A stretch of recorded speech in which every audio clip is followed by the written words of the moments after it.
The wind carried the taste of dust and fear that evening, sweeping low over the plains where the sunset burned the sky red.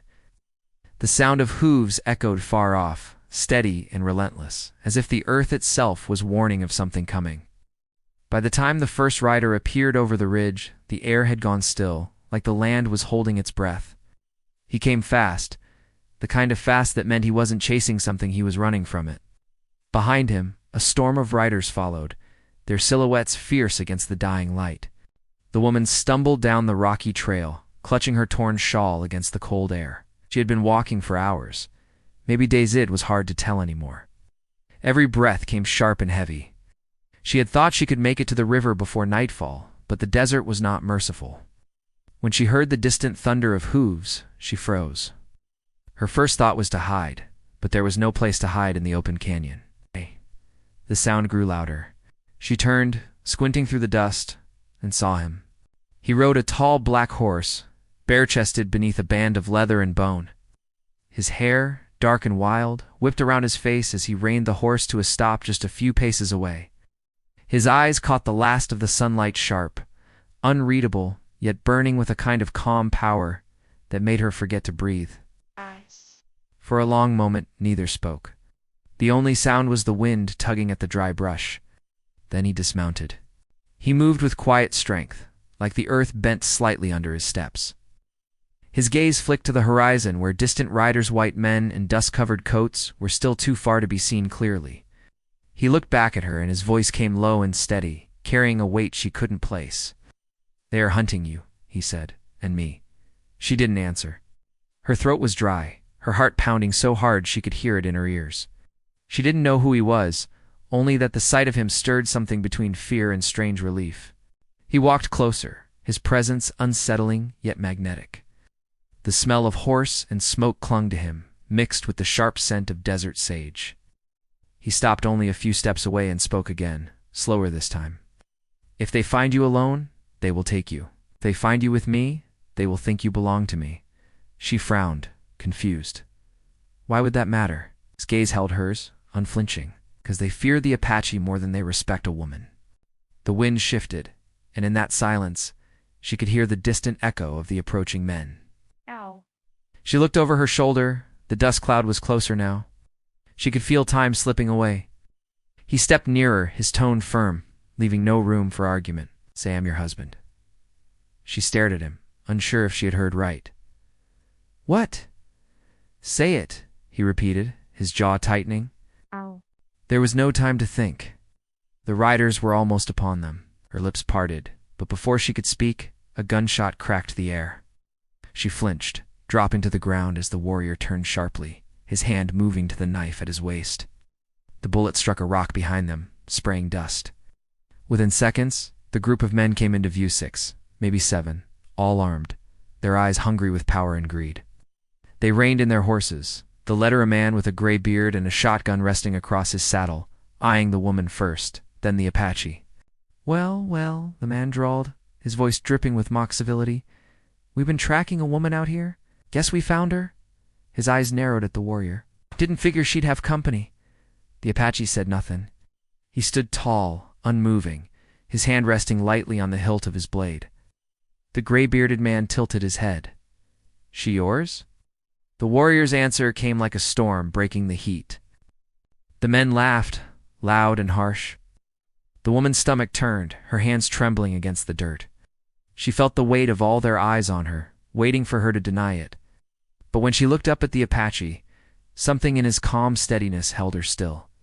She could see the truth in his eyes, not of marriage, but of survival. If she didn't play along, she would die here. She forced the words out, her voice shaking. "Yes, I'm his wife." The laughter stopped. The men exchanged looks. The gray-bearded one leaned forward in his saddle, studying her face. "You don't look like you belong with him," he said, almost sneering. "Where's your ring, Mrs. Apache?" The warrior's hand moved before she could speak. From around his neck, he pulled a thin leather cord and wrapped it around her wrist. "We do not wear rings," he said. "We bind with the earth." His words carried a tone that made even the men hesitate. The gray-bearded man spat into the dirt. "You think you scare me, Redskin?" The Apache's eyes didn't move from his. I do not have to." For a long moment no one spoke. The air was heavy, charged like the desert before lightning strikes. Then one of the riders shifted in his saddle. "Boss, we should go. The sun's nearly down." The leader glared at the warrior, then at the woman, before finally jerking his reins. "You got lucky today," he muttered. "But next time your luck won't ride with you." When they rode off, the sound of their hoofs faded slow and uneven into the distance. The woman let out a long, shaky breath she didn't realize she'd been holding. The Apache said nothing, simply looked toward the setting sun, his expression unreadable. "Why did you do that?" she asked softly, her voice barely above the wind. He didn't answer at first. Then, turning toward her, he said, "Because if they believed you were alone, they would have taken you. Now they will fear crossing me." She looked down at the leather cord still around her wrist. "And now?" He looked toward the horizon again. "Now you stay close. The night is not kind to either of us." They walked in silence for a long time, their shadows stretching thin over the sand. When they reached a small canyon, he led her toward the shelter of a low ridge where the rocks broke the wind. He tied his horse, gathered dry branches, and started a small fire. She sat a few feet away, hugging her knees, the orange glow flickering against her face. He didn't look at her, only fed the flames with careful movements. She wanted to ask who he was, where he came from, what he wanted, but the questions caught in her throat. Finally, she whispered, "You saved me back there." His eyes lifted to hers, the firelight reflecting in their dark depths. "You don't owe me thanks. You owe me truth." She frowned. "Truth," he nodded. "Those men, why were they chasing you?" She hesitated, her mind racing. "'Cause I ran," she said finally. "From what?" Her voice trembled. "From a place I was never meant to be." He watched her for a long moment, then leaned back, the firelight cutting his face in sharp lines. "You ran into the desert without food, water, or weapon. That means whatever you left behind was worse than death." She didn't answer. The crackle of the fire filled the silence between them. The night grew colder. Coyotes howled somewhere in the distance. The stars burned above, scattered like shards of glass. He rose to his feet and looked out toward the dark horizon. "They will come again," he said. "And next time, they will not ride slow." She shivered. "Then what do we do?" He turned back, his expression calm but fierce. "Then you will do what I say." He stepped closer, his shadow crossing hers. "Tomorrow, when the sun rises, you will ride with me. And from now on, when anyone asks who you are..." He paused, his voice dropping to a low, unbreakable tone. "You will say, 'I am your husband.'" The fire cracked, sending sparks into the night. Somewhere beyond the canyon, a horse neighed in the darkness. She turned her head sharply, her breath catching. The Apache warrior's hand went to his blade, eyes narrowing as he stared into the black horizon. Something or someone was already watching them. The fire flickered low, throwing long shadows against the canyon walls. The woman sat still, barely breathing, her eyes fixed on the warrior. Yes. His hand hovered over his knife, his gaze trained on the darkness beyond the firelight. The sound she had heard, soft, deliberate, and too steady to be an animal code again. This time, even the horse shifted uneasily, stamping at the dirt. The Apache moved silently toward the edge of the fire's reach. Every motion was controlled, precise, like he'd done this 1,000 times before. His voice, when he finally spoke, came low and calm. "Stay close to the fire. Do not move." Her throat felt dry as she whispered, "Is it them? The riders?" He didn't answer. I'd told her enough. The desert had gone quiet again, the kind of quiet that made the air feel heavy. She clutched the shawl around her shoulders, the leather cord on her wrist still warm from the fire. The seconds dragged until the sound came again, this time from a different direction behind them. The Apache turned sharply, his blade flashing in the glow. A moment later, a small figure emerged from the shadows. A young boy, no older than 10, barefoot, with a bow slung over his shoulder. The warrior lowered his knife, though his stance didn't ease. The boy spoke in the Apache tongue, quick and breathless. The woman couldn't understand a word, but she could hear the urgency in it. When the boy finished, the warrior nodded once, his jaw tightening. The boy glanced at her, his eyes wide with fear or curiosity. She couldn't tell which, then disappeared back into the night as quickly as he had come. The warrior stood still for a moment, his face unreadable. Then he turned back toward her. "They have found our trail," he said. "We must move before dawn." Her heart sank. "They're still coming?" He nodded. "They do not stop for darkness." "They are close." He began gathering his things, quick and efficient, every move purposeful. She rose unsteadily, her body aching from exhaustion. "Who was that boy?" she asked. "Scout," he said simply. "He belongs to my people." She hesitated, watching him tighten the straps on his horse. "Your people, do they know you're here?" His eyes flicked to her, sharp and steady. "They know everything that happens in this land." The tone of his voice carried something deeper, something like warning. She said no more. By the time they rode out, the moon hung high and cold. The night wind cut through her like a blade, but she kept silent. The horses' hooves struck the earth with steady rhythm, carrying them through the dark valleys and over dry riverbeds that seemed endless. She lost all sense of time. The land was a vast, living thing, quiet, watching, indifferent. After what felt like hours, they stopped near a cluster of rock formations that rose from the earth like ancient sentinels. The warrior dismounted and motioned for her to follow. "We rest here until the sun touches the rocks," he said. She slid down from the horse, her legs shaking. Now the silence between them was heavy, filled with unspoken questions. Finally, she found her voice. "You still haven't told me your name." He looked at her for a moment, his expression hard to read. Then he said, "They call me Koa." "Koa," she repeated softly, as if testing the sound. "And you already know mine." "Yes," he said. "Said it in your sleep." That made her freeze. "I did." He nodded once. "Weiss." Her face warmed despite the chill. She turned away, pretending to adjust the shawl around her shoulders. She couldn't remember speaking at all. Koa knelt to check the ground, running his fingers over the dry sand as if reading a language only he could see. "They are on horses," he said quietly. "But one rides ahead of the others, a man who knows how to track. Can we lose them?" He looked up at her. "If we reach the river by morning," the mention of the river gave her a flicker of hope. "And after that," he paused. "After that, you will tell me why you ran." The words hit her like a cold wind. She had known the question would come, but not yet, when she was still trying to understand him, to understand what she was even running toward. She looked out into the darkness, her voice low. "There are things better left buried." Koa stood, his tall frame cutting against the starlit sky. "Buried things have a way of clawing back to the surface," he said. "And if you don't tell me, they will find you before we reach the river." She turned to him sharply. "You think I brought this on myself?" He met her gaze without flinching. "No, but I think someone did." His calm certainty unsettled her. She looked away again, feeling the weight of his words settle deep inside her. The night wore on, and though exhaustion tugged at her, she couldn't sleep. Every sound made her heart jump, the creak of the saddle, the whisper of wind through the rocks, even the steady breath of the horse nearby. When she finally did close her eyes, she saw flashes of the past she had tried to outrun. A burning house. The shouts of men, the glint of something metallic under the lamplight. She woke gasping, the sky just beginning to pale with dawn. Koa was already awake, tightening the straps on the horse. "Time to move," he said. They rode hard as the first rays of light crept over the horizon.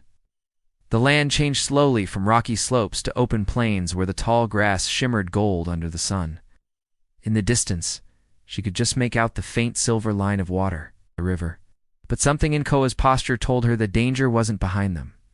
His eyes kept scanning the horizon, his shoulders tense. "You see something?" she asked. He nodded slightly. "They're still following. They move faster now." Her heart sank. "Why? Why won't they stop?" "Because what you carry is worth dying for," he said quietly. She turned to him, startled. "What I carry?" He didn't look at her.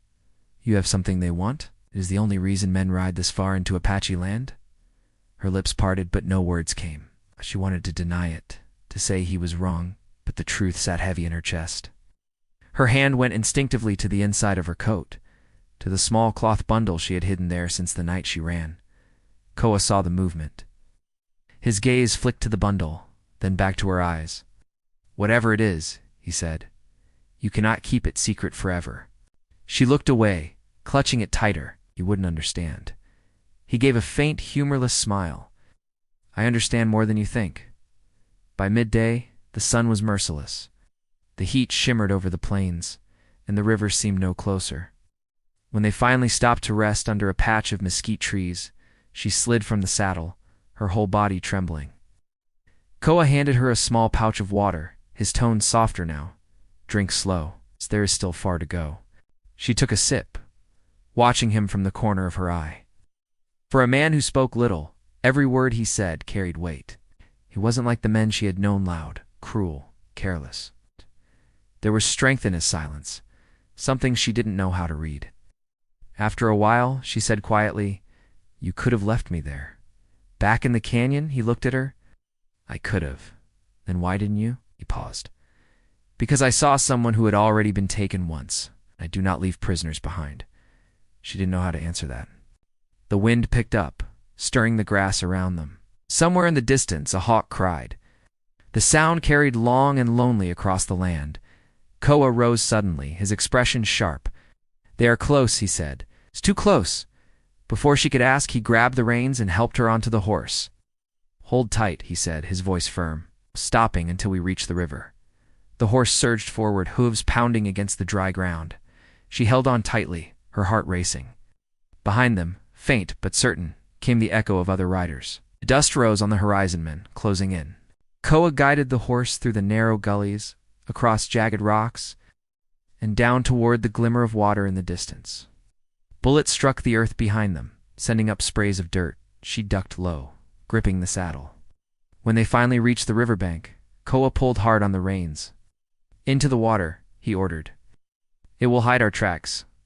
The current was strong and cold, but they crossed. Ow. On the far side, they rode into a grove of cottonwoods. Only when the sound of hooves faded did Koa stop. She looked back across the river, trembling, soaked to the skin. Did we lose them? Koa listened to the wind. For now. She followed his gaze upstream, where the river curved between cliffs. A faint plume of smoke rose there, thin and gray. "Is that?" He nodded. "My people." Relief washed through her, but it was short-lived. "Why?" Koa's tone was calm but heavy when he said, "You must tell me everything before we reach them. If you lie, they will know. And if they believe you bring danger, they will not let you live." The woman stared at him, her pulse quickening. The small bundle pressed against her ribs felt heavier than ever. She opened her mouth to speak, but before she could, a sharp cry echoed through the trees. The horse reared, startled. Koa's hand went to his knife, his eyes narrowing. Someone was already waiting for them in the shadows beyond the riverbank. The figure stepped out from the trees with slow, deliberate movements. The woman's heart leaped to her throat, but Koa didn't move. He stood between her and the stranger, his knife glinting faintly in the filtered sunlight. The newcomer was another Apache, taller than Koa, with a long scar that ran from his temple down to his jaw. He carried a rifle slung over one shoulder and a hawk feather tied to his arm. The two men exchanged a few words in their native tongue, their tones clipped and serious. The woman couldn't understand what they were saying, but she could feel the tension in the air. Finally, the stranger glanced at her, his expression hard and assessing. Then he turned back to Koa, said something sharp, and disappeared into the trees again. When Koa finally turned back to her, his eyes were darker than before. "They know we are here," he said, "and they are not sure if they should help you." Her voice trembled.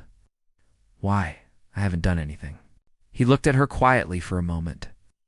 "You brought danger into their land. They can sense it, can smell it in the air." She wanted to argue, to tell him that she didn't ask for any of this, but her words caught in her throat. Koa motioned for her to follow, and together they made their way along a narrow path that wound through the trees.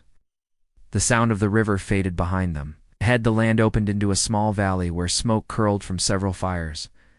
Dozens of figures moved among the sheltersmen, women, and children. Some paused to look up as Koa led the woman through the camp. Their expressions ranged from wary curiosity to open distrust. She could feel the weight of their stares pressing against her back.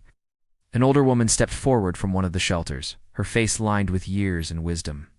She wore a necklace of turquoise stones and held a carved staff in her hand. Koa bowed his head slightly when she approached. The woman spoke to him softly, her gaze flicking toward the stranger at his side. They spoke for several minutes before Koa finally turned to translate. She is the elder. She says you may stay until the sun sets again. After that, they will decide what to do. The woman nodded, unsure what else to say. She could feel the eyes of the entire camp following her as Koa led her to a small shelter made of hides and branches. Inside, the air was cool and smelled faintly of sage. Koa gestured for her to sit. You will rest here. I'll bring water and food. She watched him leave, her thoughts spinning. She had never been among his people before, but something about this place felt sacred, untouched by the world she came from. Yet she knew that peace here was fragile. When Koa returned, he handed her a bowl of stew and a skin of water. She ate slowly, her hunger dulled by the unease twisting inside her. Finally, she looked up at him. You said they would decide what to do with me? What does that mean? Koa's expression was unreadable. If they believe you are a threat, they will send you away. If they believe you carry danger that could bring death to the tribe, they will end it before it reaches them. Her hands froze around the bowl. End it. He didn't answer. The silence stretched between them, heavy and full of things neither wanted to say. After a long pause, she spoke softly. You said I should tell you the truth before we came here. Koa nodded. She hesitated, then reached into her coat. From an inner pocket, she pulled out the small bundle she had kept hidden since the night she ran. She unwrapped it carefully, revealing a small leather pouch, stained dark and worn from travel. Koa's eyes narrowed. What is it? She held it out but didn't let go. It's what they were chasing me for. He didn't move to take it. Why? Because it belongs to them, or it used to. It's something they weren't supposed to lose. His voice was quiet. What's inside? She drew a slow breath. A map. And a treaty? That caught his attention? A treaty? Yes, between the army and the southern tribes. They were planning to use it to push the Apache from this land. The men I ran from, they forged it. They wanted to make it look like your people agreed to give up everything in exchange for safety. Koa's jaw tightened. Safety that never comes. She nodded. I found out what they were doing. I was working at the station near the border, copying ledgers for the commander. I saw the papers. I tried to warn someone, but they found out before I could leave. So I took it and ran. He stared at her, his expression unreadable, but something in his eyes shifted a mix of disbelief and understanding. You carry the proof, he said. I carry the truth, she whispered. For the first time, he looked away, running a hand through his hair. You risked your life for this? I didn't have a choice. Once I saw what they planned, I couldn't stay quiet. Koa turned back toward the doorway, his voice low. You've done more than you understand. That paper is not just a lie, it's war.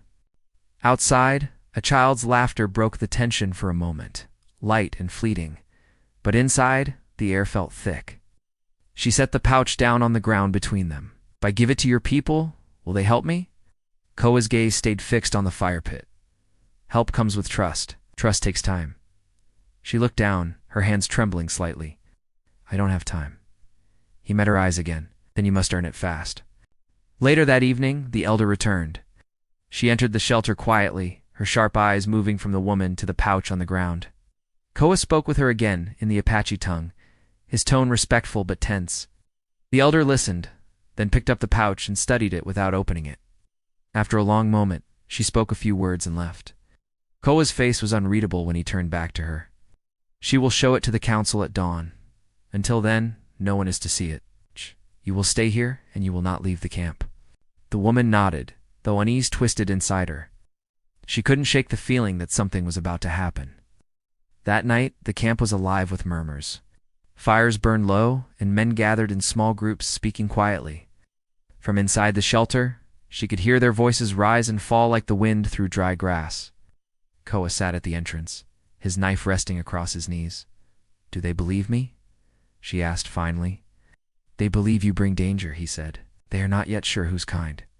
She stared at the flickering shadows on the wall. You believe me, don't you? He didn't answer right away. Then he said, I believe you saw something worth running from.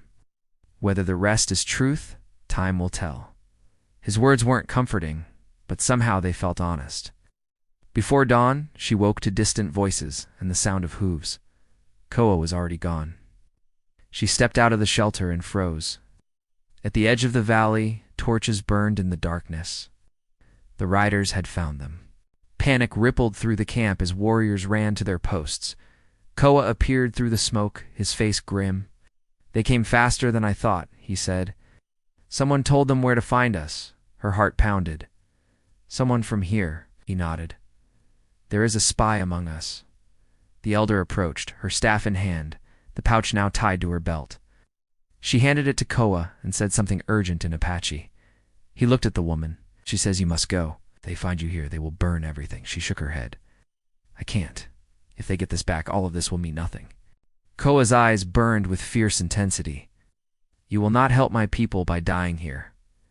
Before she could argue, he caught her hand and pulled her toward the horses. Flames flickered higher behind them as the camp prepared for a fight. She looked back once, seeing the faces of the people who had taken her in faces full of both fear and quiet strength. When they reached the ridge, Koa stopped. Below them, in the half-light of dawn, she could see the riders gathering at the riverbank. There were more of them than before. She could make out the gray-bearded leader at the front, his rifle gleaming. "They brought the army," she whispered. Koa nodded grimly. "And they won't leave without what you carry." He turned to her. "There is another way through the mountains. My people call it the Canyon of Ghosts. It will hide us, but the path is dangerous." She looked toward the burning camp, then back at him. "I'll follow you." He studied her for a moment, as if weighing her words. "Then do not look back." They rode into the rising sun, the sound of gunfire echoing behind them. Smoke curled through the valley, painting the sky gray. As the canyon walls closed around them, the wind shifted, carrying with it the faint cries of battle and the uncertain promise of what lay ahead. Koa slowed the horse, listening. The silence that followed was deep and uneasy. He looked at her, his voice quiet but firm. "The war you ran from has just begun." The canyon walls closed around them, steep and red, carved by centuries of wind and river. The air was cooler here, but the silence was heavy. The woman's heart thudded in her chest as the echo of distant gunfire faded behind them. She could still smell the smoke from the Apache camp, still hear the cries of people scattering into the hills. Every step of the horse felt like moving deeper into a trap. Koa led the way, his shoulders tense, his eyes flicking constantly between the winding path ahead and the ridges above. The canyon twisted like a serpent, narrow and dim, the sunlight slicing through in thin golden beams. "This place," he said finally, his voice low, "is watched by the old ones. Many who come here do not return." She swallowed hard. "Then why are we here?" "Because the men behind us will not follow," he said. "They fear what they don't understand." She looked up at the towering rocks. Strange shapes were etched into the stone patterns like eyes, hands, and spirals. The sight made her uneasy. "And you're not afraid?" Koa's expression stayed calm. "Fear keeps a man alive, but it cannot guide him." They rode in silence after that, the sound of the river growing faint beneath the stones. The path narrowed until they were forced to dismount and lead the horse. Every sound seemed to loud: the crunch of boots on gravel, the jingle of the horse's reins, the whisper of wind through the cracks. By late afternoon, the light began to fade. They found a small alcove where the canyon widened, just enough for a fire. Koa gathered dry wood while she sank to the ground, her body aching from the ride. She stared at the pouch tucked in her coat, the leather still damp from the river crossing. That little bundle held everything: her reason for running, the death of innocent people, and perhaps the future of Sioe's tribe. He crouched near the fire, striking flint against steel. Sparks caught, and the flames flickered to life, painting his face in orange light. She watched him silently, the shadows dancing across the sharp lines of his features. "Do you think your people survived?" she asked quietly. Koa didn't look up. "Some did. They know how to hide. The land protects those who listen to it, and the others." He paused, then said, "The others will be remembered. That is how my people live forever." His words settled deep in her chest, heavy and sad. She wanted to say something, anything, but before she could, a faint sound came from the canyon behind them. A horse, distant but clear. Koa froze. His head tilted slightly, listening. The woman's breath caught. They found us. He rose slowly, his eyes sharp as steel. Not yet. But they're close.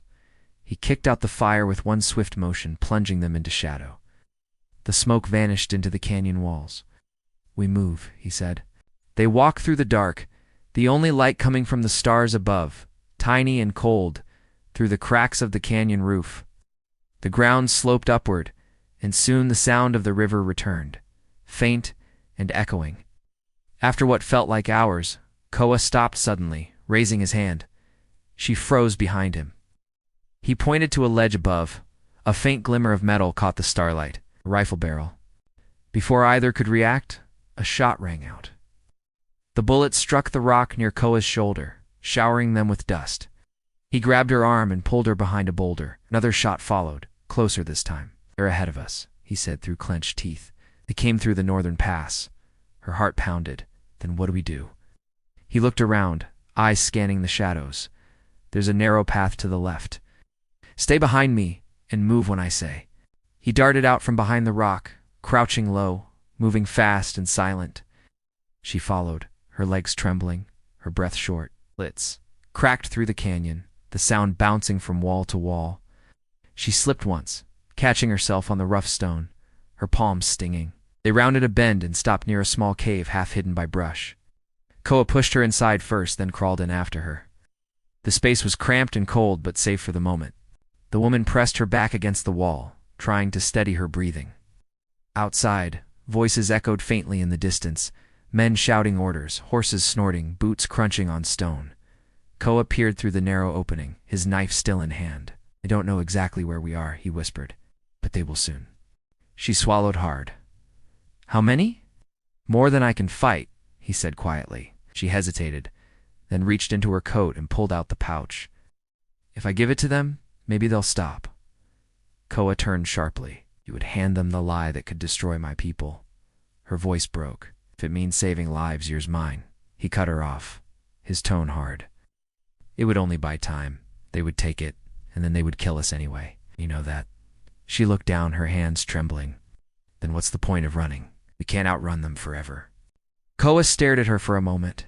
Then his voice softened. "Running's not forever, but truth is. You carry something greater than you know."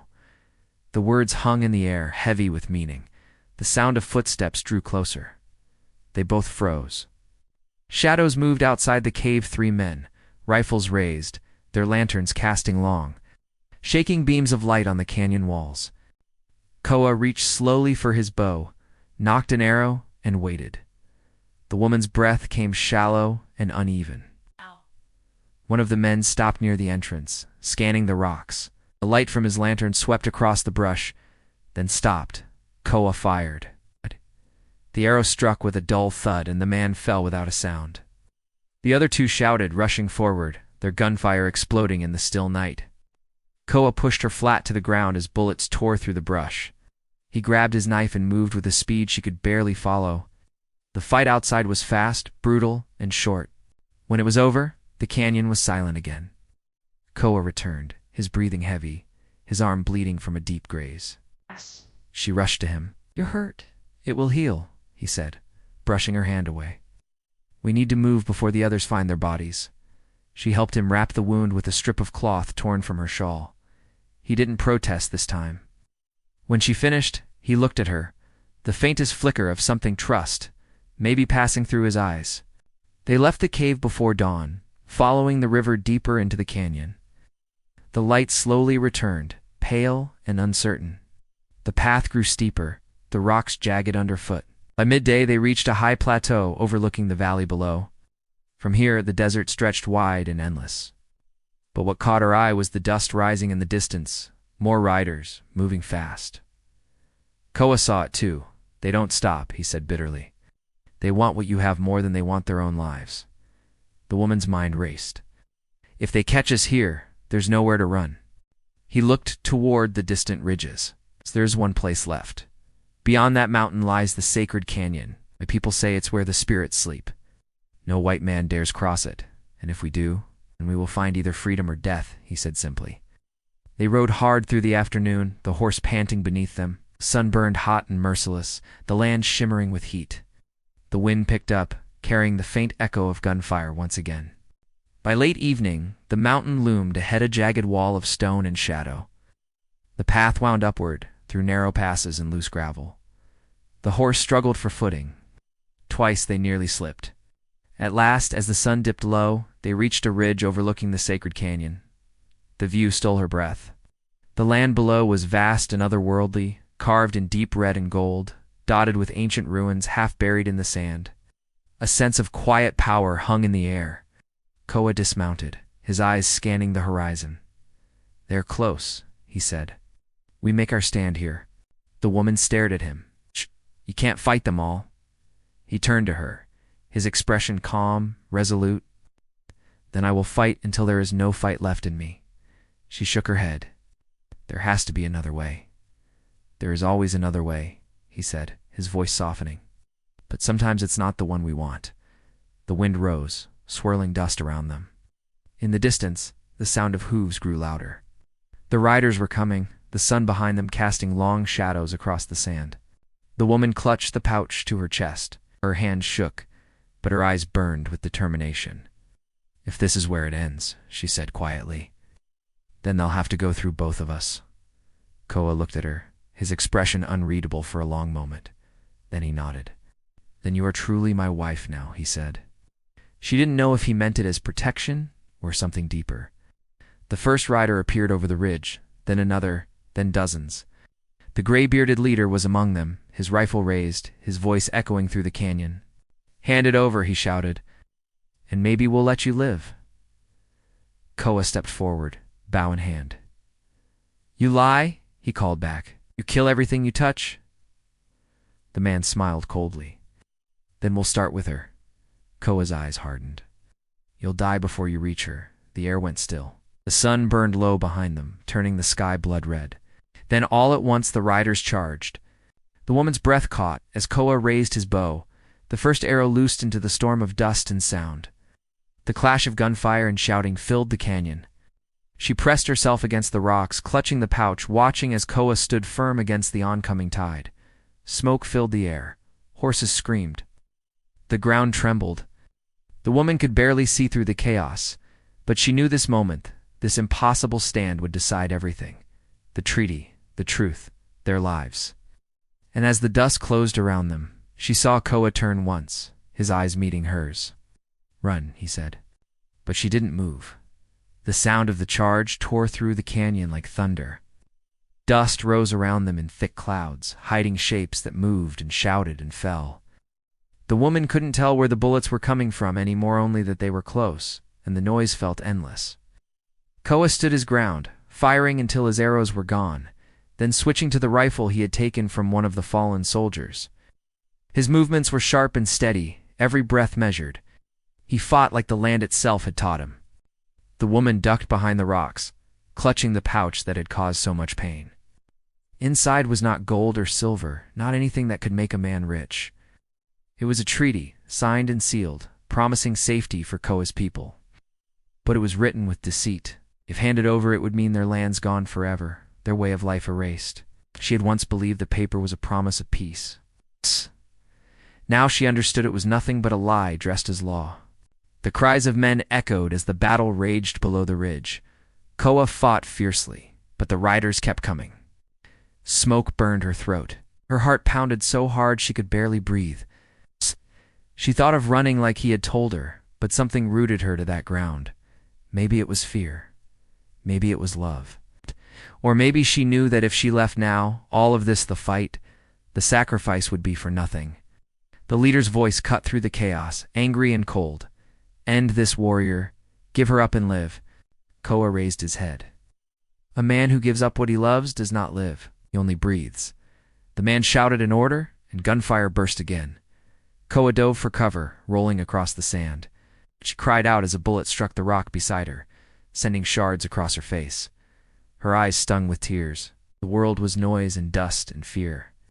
Then, through the smoke, she saw movement. Koa staggered to his feet, bleeding from a wound at his side. He looked at her once, his eyes steady and calm despite the chaos. "You have to take it," he said, nodding toward the pouch. "Take it where it belongs." She shook her head, tears streaking her dusty face. "Not without you.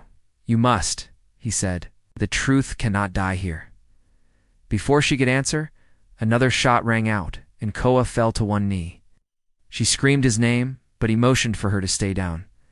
Then he rose again, his bow in hand, and faced the last of the riders who had reached the ridge. The old leader charged first, raising his revolver. Koa drew his last arrow, pulling the string until it creaked. For a heartbeat, time held still. The wind stopped, the dust froze in the air, and the canyon seemed to watch, as then the arrow flew. The sound of it striking was clear, even through the noise. The old man fell from his horse, and the others stopped in sudden confusion. Without their leader, they hesitated. The woman took her chance. She grabbed Koa's arm and pulled him back toward the rocks. "Come on," she said. "You can make it." He shook his head weakly. "You go?" But she refused. Not this time. They moved together down the slope, half running, half falling, the battle fading behind them. The last of the riders scattered when they saw their leader down. No one dared follow them deeper into the sacred canyon. By the time the sun slipped behind the red peaks, silence had returned. They found shelter in the shadow of an old ruin, where carvings of hands and circles marked the stone. Koa sank against the wall, his breathing shallow. The woman knelt beside him, pressing her hands to his wound. "You'll be all right," she said, her voice trembling. "You'll live." He smiled faintly. "You still believe in promises? Because I have to," she whispered. He looked at her, eyes soft, despite the pain. "Then promise me one thing. Burn that paper. Let no man use it again." She opened the pouch slowly. The parchment inside was stained and torn, its words faded but still cruelly clear. For a long moment she stared at it, her fingers shaking. Then she held it to the fire they had built from dry brush. The flames caught, licking up the edges until the paper curled and turned black. She watched it burn completely, the ashes rising into the night sky like tiny ghosts. Koa's eyes followed the smoke. Always. "Now it belongs to the wind," he said quietly. He leaned back, his face pale under the starlight. She held his hand tightly, refusing to let go. He whispered something in his native tongue, words she didn't understand but felt deep in her chest. The night grew colder. Coyotes called in the distance. The desert stars burned bright, watching in silence. When dawn came, soft and golden, the wind carried the last of the ash away. Koa opened his eyes slowly. His breathing was shallow but steady. She smiled weakly, brushing the dust from his face. "Didi, you're still here." He looked around, then toward the rising sun. "The spirits must still have work for me," he said, voice rough. She laughed softly, relief breaking through her tears. "Then we'll find out what it is." They rested for most of the morning, gathering what strength they could. By noon, Koa was able to stand, though barely. The woman helped him onto the horse, and they rode slowly down into the valley. The land was quiet now. The army would not return to this place. Too many of their own had vanished in the canyons. Desert had taken them, as it always did. For days, they traveled west, guided by the stars and the faint trails Koa knew by heart. The woman learned to listen as he did to the wind, to the animals, to the silence between each breath. The land spoke in its own language, and she began to understand small pieces of it. When they finally reached the edge of the Apache village, the people came out in silence. Their eyes were cautious, tired. But when they saw Koa, they straightened. The chief, an old man with eyes like amber stone, stepped forward. Koa spoke briefly in his language, explaining what had happened. The chief nodded, his expression grave, then looked at the woman. For a long moment, no one said a word. Then the old man placed his hand over his heart and bowed his head slightly. She returned the gesture, not sure if it was right, but feeling it was. They gave Koa herbs and rest, and over time, his strength returned. The woman stayed with them, helping where she could, gathering water, tending fires, learning their ways. The days passed quietly, marked by the rhythm of the earth rather than clocks or commands. One evening, as the sun sank behind the mesas, Koa found her sitting near the river. The sky was painted in shades of red and gold, just like the first day she had met him.